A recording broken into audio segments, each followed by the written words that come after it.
She did what no veteran SEAL ever dared believe was possible. At Fort Benning that day, terrorists stormed in like a raging storm, turning the base into a killing field. Not a single SEAL sniper was present. Every shred of hope rested on Emily Carter, a woman who had been rejected 3 times from the training program. They said she wasn't strong enough, not resilient enough, not forged with nerves of steel. Yet when the gunfire erupted, shot after shot, Emily rewrote the very rules of the United States military with 15 flawless rounds, and the nation would never forget that day. At 29, Emily Carter had gone farther than most girls from Boise, Idaho could ever dream.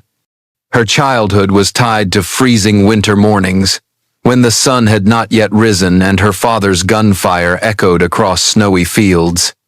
Growing up among mountains and pine forests, Emily learned to aim before she was even tall enough to see over the stock of her father's rifle.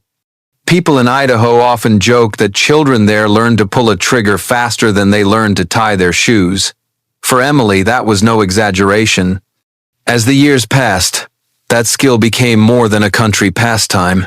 It became the foundation of her entire military career. In every marksmanship test, Emily always ranked in the top 1% of the entire Army. Her physical conditioning reached standards so high that instructors often pointed to her as the model for new recruits. 3 deployments in Afghanistan and Iraq left her not only alive, but carrying home a record of commendable achievements. Her personnel file read like a declaration. Here was the blueprint of an ideal future special operations soldier. And yet, in the eyes of the SEAL program, all of those achievements were meaningless numbers. No one asked about the precision of her shots, nor cared about how many teammates had returned safely because she saw danger more than a mile away. Instead, they looked at one thing only: gender. Emily Carter was a woman. And that, in their view, meant incapable. Her applications to the SEAL program were sent, and the rejection letters came back cold. The content read as if pre-printed. Female candidates do not meet the physical and psychological resilience requirements. No explanation, no personal evaluation, no acknowledgement of her record. Just a single blunt conclusion, as if stating an unshakable truth. In the barracks, Emily kept working as she always had, but she could not avoid hearing the whispers. Someone muttered behind her back, "Carter's a great shot, but forget about SEAL." Others were more blunt, scoffing, "This isn't some experiment for the women's rights movement." Words like that, aimed at a young and untested recruit, might have been enough to kill every dream. For Emily, they were nothing more than pebbles striking against armor. Painful, yes, but never enough to pierce through. What saddened her was not the mockery of her peers, but the wall of prejudice that had stood for decades within the military. She understood clearly. She was not being underestimated because of her ability. In truth, her ability had far exceeded the standards. The real issue lay in a harsher truth. Within a world where the golden trident was treated as an untouchable symbol, there had never been space for a woman. The cruelest irony was this. In marksmanship drills, many of her male peers fell far behind Emily.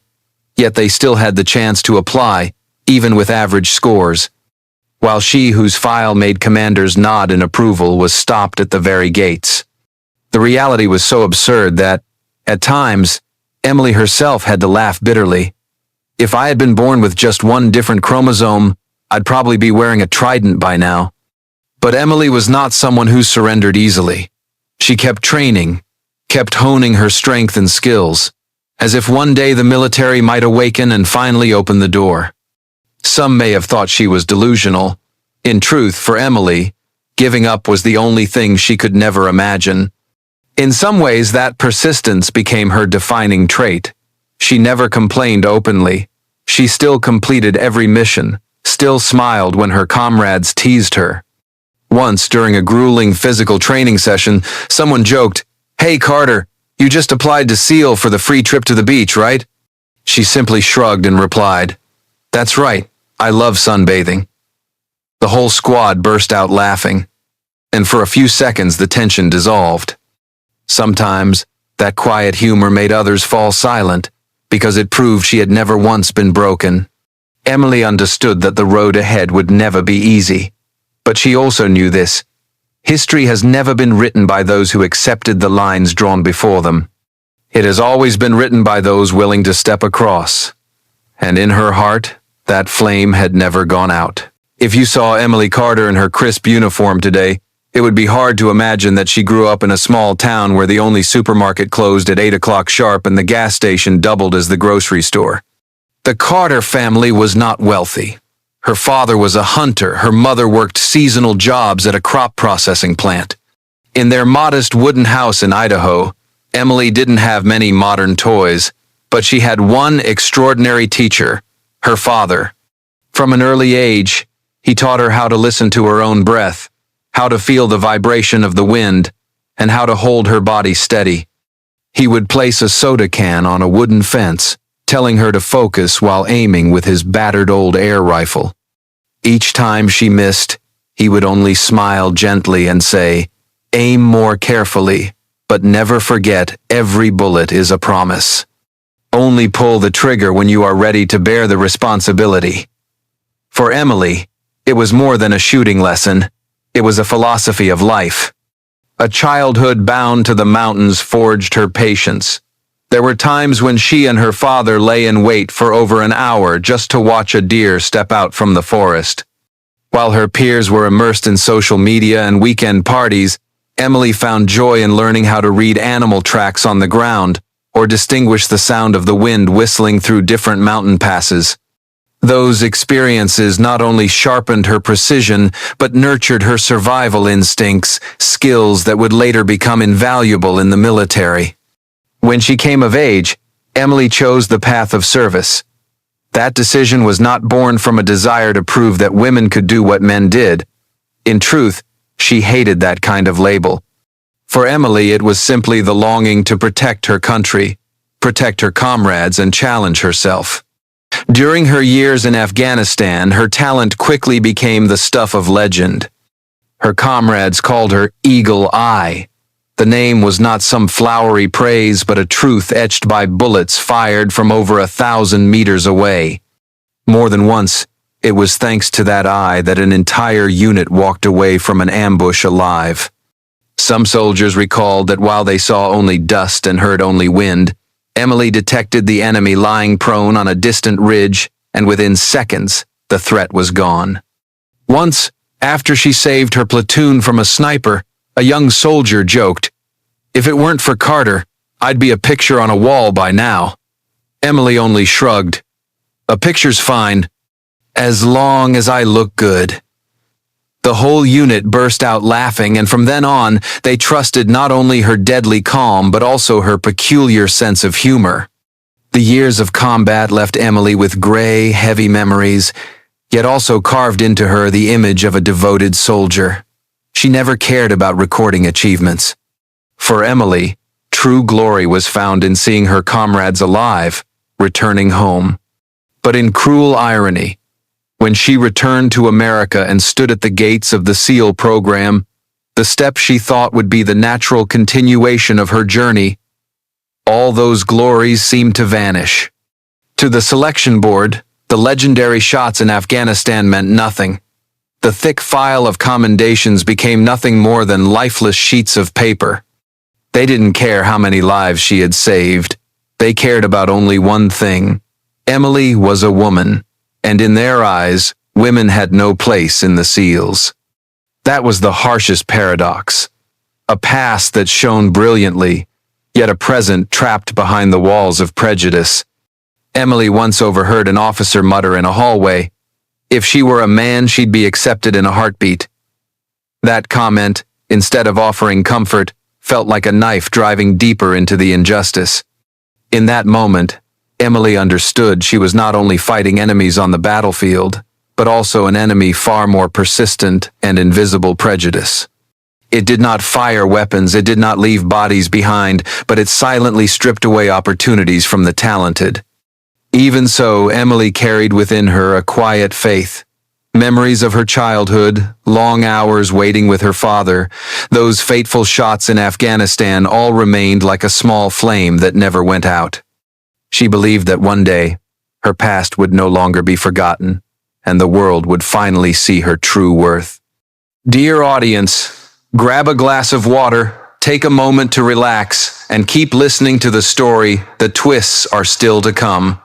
And please drop a comment below letting me know where you're watching from and what time it is for you. It's always a joy to see who's joining us from around the world. Drop a 1 in the comments if you find this story gripping, so we can keep bringing you more captivating tales. That morning, the Georgia sky was unnaturally clear, a light breeze drifting through the branches of the old oaks surrounding Fort Benning. Emily Carter was in her daily training session with a group of Army Rangers. Her rifle rested firmly on her shoulder, eyes locked on a target hundreds of meters away. Everything seemed calm until a sound ripped the air apart. The emergency siren. A shrill, piercing wail froze the training ground instantly. A heartbeat later, the loudspeakers erupted, urgent and cold. All personnel, the base is under attack. Find shelter immediately. In the first few minutes, many thought it was just another surprise drill. At Fort Benning, simulated alerts were not unusual. But then came the sounds that erased every doubt. The rattle of machine guns from the administrative sector, the scattered booms of explosions shaking the ground. This wasn't a drill. This was war. Right on American soil. Reports flooded into command. A group of terrorists, disguised as civilian contractors, had slipped weapons through the gates. They moved with precision, targeting key buildings. In the first 15 minutes alone, 12 American soldiers had fallen, dozens more were wounded. Their goal was not only bloodshed, but also the assassination of NATO officials present to evaluate a joint exercise. If the plan succeeded, the credibility of the U.S. military would suffer a devastating blow before the eyes of the world. On the tactical screens, red markers blinked like spreading bloodstains. The enemy had seized building after building, mounted machine guns in hallways, set ambushes at every junction. The chaos on the map thickened the air in the command room. Even the most seasoned officers swallowed hard as they studied the battlefield. One problem stood stark. Every veteran SEAL sniper, the ones capable of resolving such a crisis from range, was deployed overseas. The only sniper left at Fort Benning, the last person anyone expected to be called in at this hour, was Emily Carter. There was bitter irony in it. The woman who had been rejected 3 times for failing to meet the standards was now the final option. More ironic still, every hope was being placed on the shoulders of someone the selection board had dismissed as physiologically unfit. Were it not an emergency, no one would have dared make such a decision. Emily did not panic. She swiftly packed up her training weapon, eyes scanning the plumes of smoke rising from the center of base. The young soldiers around her trembled, a few muttering curses under their breath as if to steady themselves. Emily gave a faint smile and said quietly, "Well, I guess the library won't be opening today." The unexpected joke, tossed into a life-or-death moment, loosened a few faces. A fleeting laugh, but enough to puncture the suffocating air. On her way to the sniper tower, the highest strategic vantage point on base, Emily felt her heartbeat quicken, not from fear, but from the raw reawakening of combat instinct. She had endured brutal firefights in Afghanistan, but this was different. This was war crashing into American soil, inside a training compound she knew by heart. The feeling was both alien and deeply painful. By the time she arrived, the tactical displays painted the situation clearly. 15 confirmed targets, all heavily armed, moving with military coordination. They were splitting into groups, advancing toward the command bunker where NATO officials were meeting. If they succeeded, the fallout would be incalculable. The base needed a sniper who could see the whole battlefield, someone capable of delivering precise fire from distance. The cruel irony was that this sniper was the very person rejected from SEAL training for lacking psychological resilience. And yet, at this moment, Emily was the only one calm enough to think clearly under fire. Outside, gunfire thundered without pause. Inside, senior officers exchanged weighted glances, burdened, but with no other choice. Emily Carter, the outsider to the SEAL program, was now the final hope of the entire base. She stepped toward the weapons rack, her hands gripping the cold steel tightly, recalling her father's words, "Every bullet is a promise." And on this day, she would have to keep that promise not just to her comrades, but to the entire nation. Inside the command room, thick with the smell of gunpowder, the crackle of radios and the distant echo of gunfire, every eye turned to Emily. On the table lay the Barrett M82, A1 50 calorie, its cold steel glinting under the crimson flash of emergency lights. Sergeant Thompson placed his hand on the stock, pushed it toward her, his voice steady yet tinged with helplessness. "Carter, we've got no one else. Show us what you can do." That sentence was not encouragement. It was the weight of an entire base being placed on the shoulders of someone the system itself had rejected. Emily stayed silent, drew a deep breath, then set her hand upon the heavy rifle.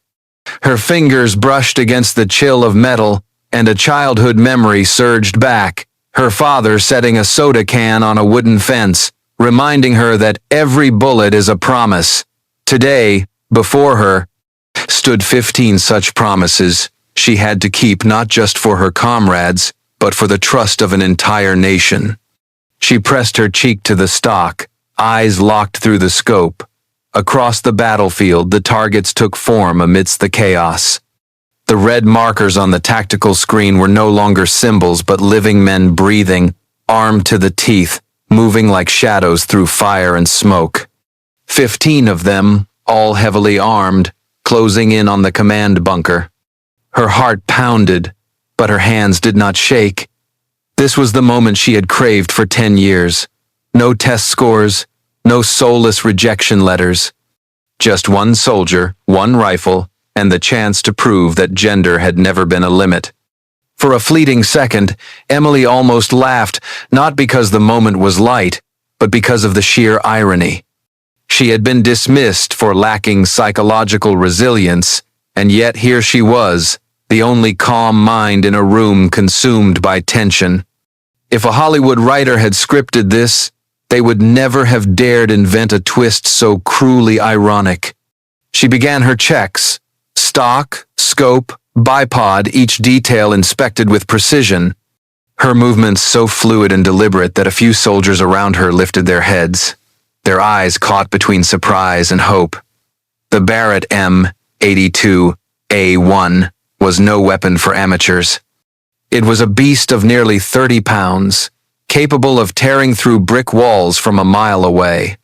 To master it required a fusion of raw strength, deep experience, and nerves of steel. Emily possessed all three, only lacking the stamp of SEAL approval. She adjusted the scope, reading the wind through tattered flags outside, calculating bullet drop over distances exceeding 1,000 meters. In her mind, ballistic equations surfaced naturally, engraved there from countless nights in Afghanistan when the survival of an entire unit hinged on a single perfect shot. The officers said nothing, watching in silence. A strange silence, heavy, as if every man in that room was waiting to see whether what had always been called impossible might now be made real. Emily tightened her grip on the stock, drawing a long breath. Again, her father's voice rose in her memory. Never pull the trigger unless you are ready to accept the responsibility. And today, she was more ready than ever. At this instant, past and present fused into a single point. Her childhood among Idaho's fields, the sleepless nights in Afghanistan, the rejection letters returned again and again. All of it compressed into one flame, burning now in her eyes as she peered through the scope. A distant explosion pulled her back. An outbuilding went up in smoke, debris billowing high. On the tactical display, The 15 red marks moved steadily onward, relentless. Time would not wait. Emily gave a slight nod, as if speaking only to herself. This was her one chance, the final measure of her entire career. She knew, one missed shot, and it would all collapse. But if she succeeded, every rejection letter would be rendered meaningless. In the taut silence of the sniper tower, Emily's eagle eyes locked onto the first target. The alarm sirens outside the base still wailed, but inside the sniper tower, everything seemed to fall into silence. Emily pressed her cheek against the stock, her cold, sharp eyes cutting through the scope. In the distance, on the roof of the administrative building, a figure emerged, a terrorist holding a rifle, aiming down at the roads leading into the bunker. She adjusted her scope, drew a deep breath, and pulled the trigger. The first shot cracked through the air, the thunderous roar of the Barrett tearing the silence apart. In just 1.2 seconds, the target dropped, his body collapsing sideways like a puppet with its strings cut. Below, a few American soldiers shouted into their radios, "Clear!" The command room exhaled collectively, the weight lifting for a fleeting second. Emily didn't pause to celebrate. Her scope swung toward the logistics building. In the second-story window, another gunman lurked, holding control over the helicopter landing zone where medics struggled to evacuate the wounded. Distance: 1,127 meters. She quickly calculated wind drift, bullet drop, then squeezed the trigger. 1.3 seconds later, the round pierced the glass and ended the threat. 2 shots, 2 kills. Then came the next targets, one sprinting across open ground, another hiding behind a gap barely 12 inches wide. With each shot, Emily became like a living computer. 19 km/h winds, fading light, moving silhouettes, each factor slid into an invisible equation in her mind. But unlike a machine, every pull of Emily's trigger carried the weight of a soldier's heart. Steady, deliberate, bound to the responsibility of every life below. Every bullet that left the barrel of the Barrett was a promise, and that promise was kept. 10 minutes passed. On the tactical display, the red markers faded one by one. Emily missed none.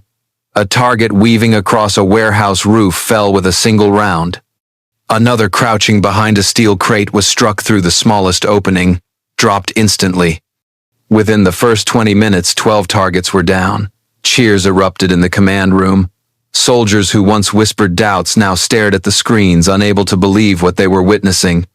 Emily Carter, the one the board had dismissed as unqualified, was rewriting the standards before their very eyes. But the battle was not over. The last 3 terrorists realized the fight was lost. They abandoned their positions, sprinting recklessly toward the eastern perimeter in a desperate bid to escape. For most snipers, this was the hardest moment: fast-moving targets, long distance, deadly stakes. For Emily, it was an opening. She adjusted her scope, locking onto the first runner. Distance: 1,145 meters. Speed: about 5 miles per hour. She calculated the lead, steadied her heartbeat, and fired. One crack, and his body crumpled into the dirt. The second hid behind a pile of rubble, wrapped in a dusty cloth for camouflage. Distance: 1,287 meters. Emily waited for the briefest moment of exposure, when he lifted his head to scan. The bullet flew, striking true. Only one remained. The last man, desperate, bolted across the open field. Distance: 1,356 meters beyond the normal limits, even for seasoned snipers. Crosswinds gusted hard, the dim light of dusk pressed against her vision. This was the defining shot, the one that would decide whether the world remembered Emily Carter as a fleeting anecdote or as a living legend.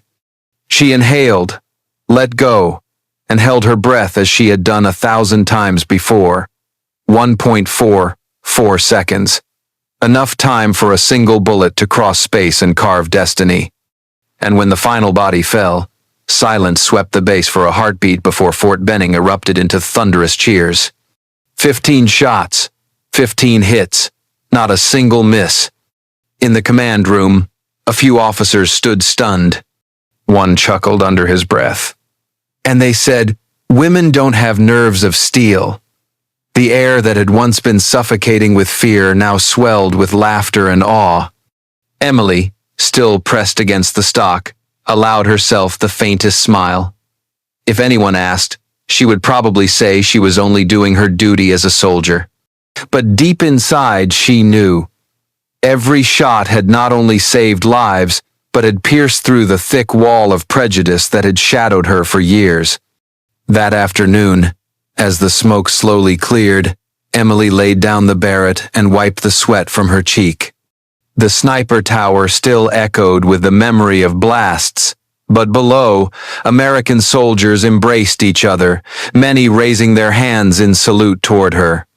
They knew without those 15 rounds, Fort Benning might have been nothing but ruins. And yet, the story was not over.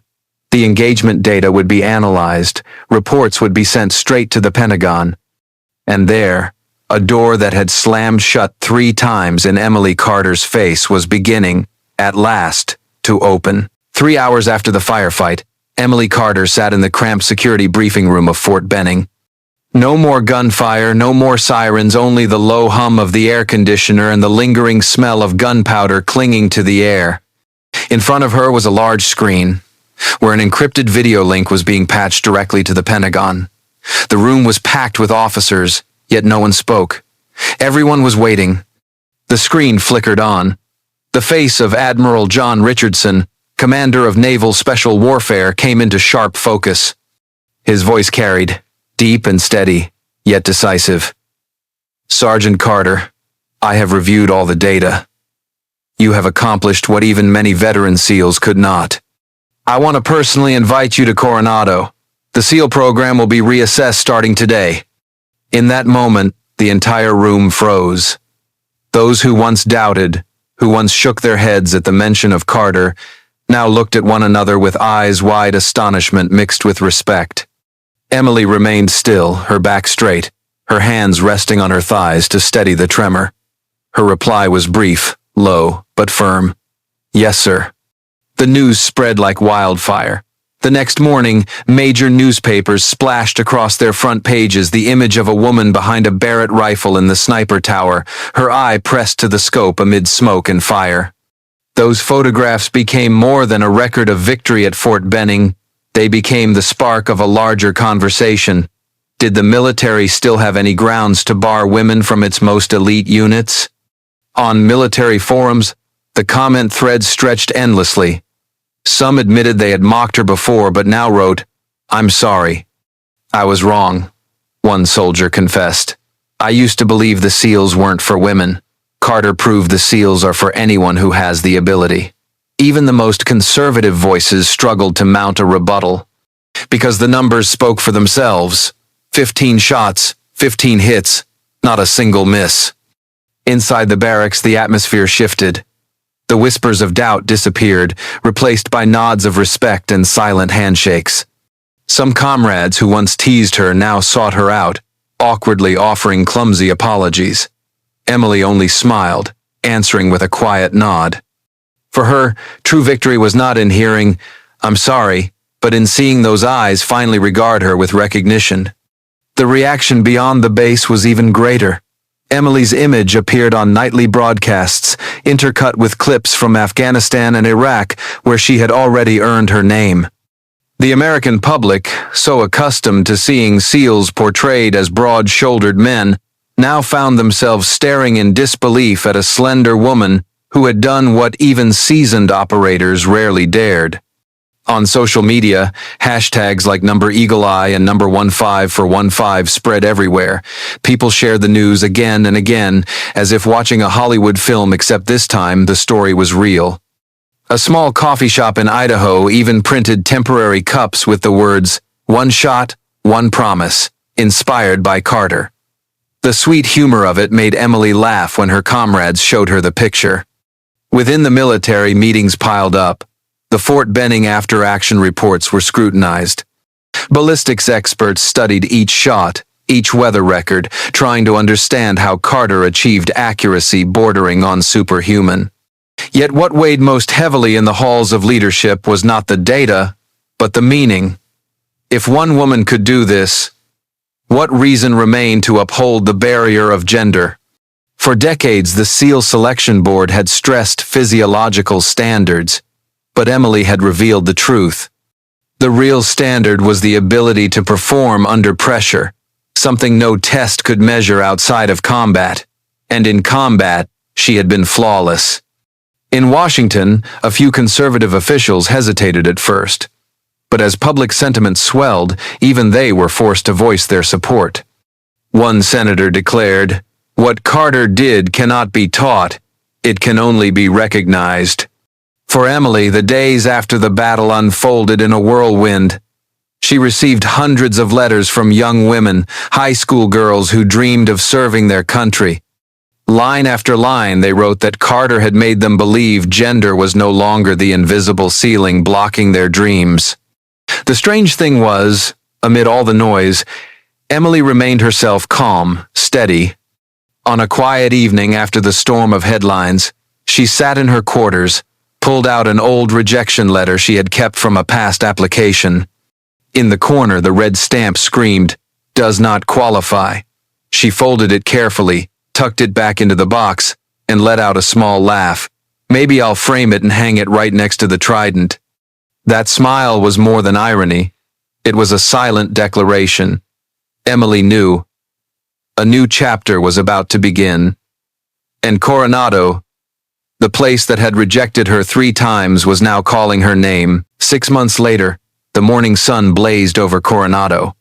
The California beach still echoed with the steady rhythm of waves, each white-capped surge crashing against golden sand, the familiar backdrop of every SEAL graduation ceremony. But today was unlike any other day.